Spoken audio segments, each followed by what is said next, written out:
क्या आप जानते हैं आयुर्वेद में किसी व्यक्ति के रोग का डायग्नोज 8 टाइप ऑफ एग्जामिनेशन से किया जाता है। इसे आयुर्वेद में हम अष्टविध परीक्षा विधि कहते हैं। तो इसमें सबसे पहली जो विधि है वो है दर्शन परीक्षा। दर्शन यानी कि रोगी को देखना, उसकी आकृति कैसी है, उसके शरीर की बनावट कैसी है, उसके चलने का तरीका कैसा है, तो इससे भी काफी अनुमान लगता है एक चिकित्सक को। दूसरी विधि है स्पर्श परीक्षा।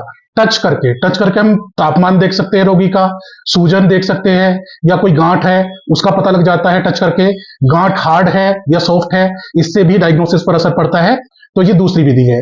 तीसरी विधि है स्वर परीक्षा। शरीर से आने वाली साउंड्स, जैसे लंग्स की साउंड, हार्ट बीट, जॉइंट्स की साउंड, रोगी की खुद की आवाज, उसमें कोई कपकपी तो नहीं है, वो खराब तो नहीं है आवाज, तो इस तरह से भी डायग्नोस में पता लगता है।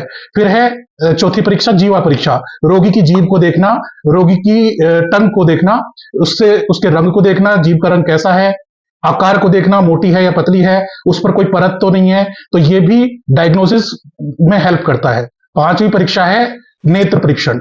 नेत्र में आंखों का रंग कैसा है, आंखों का जो व्हाइट पार्ट है, जिसे हम व्हाइट ऑफ द आई बोलते हैं, स्क्लेरा, अगर इसमें पीलापन है तो ये पीलिया का लक्षण है। कंजक्टाइवा देखेंगे तो उसमें अगर व्हाइटिश है, वो पिंकिश नहीं है, तो ये खून की कमी का लक्षण है। इसी तरह आई साइट भी चेक होती है। छठी परीक्षा जो होती है वो मल की परीक्षा है।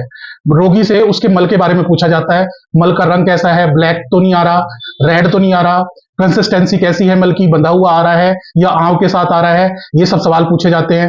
फिर है मूत्र की परीक्षा। मूत्र का रंग कैसा आ रहा है, बहुत ज्यादा येलोइश तो नहीं आ रहा, तो ये डिहाइड्रेशन का लक्षण हो सकता है। गंध के बारे में पूछना कि मूत्र से गंध कैसी आती है, झाग तो नहीं आते, तो ये सातवीं परीक्षा है। और आठवीं जो परीक्षा है वो होती है नाड़ी परीक्षा। नाड़ी की गति देखना, उसकी लय देखना, उसका बल देखना, वात पित्त कफ का अनुमान लगाना। तो इन सब से हमें पता चलता है रोगी के पूरे डायग्नोज के बारे में। इतना सब पूछने के बाद आयुर्वेद में सही डायग्नोसिस बन पाता है, और इस चीज में समय लगता है। तो कृपया समय और दिन निश्चित करके मिले। बाकी आयुर्वेद की फ्री कंसल्टेशन चाहते हैं तो मुझे डीएम करें। धन्यवाद।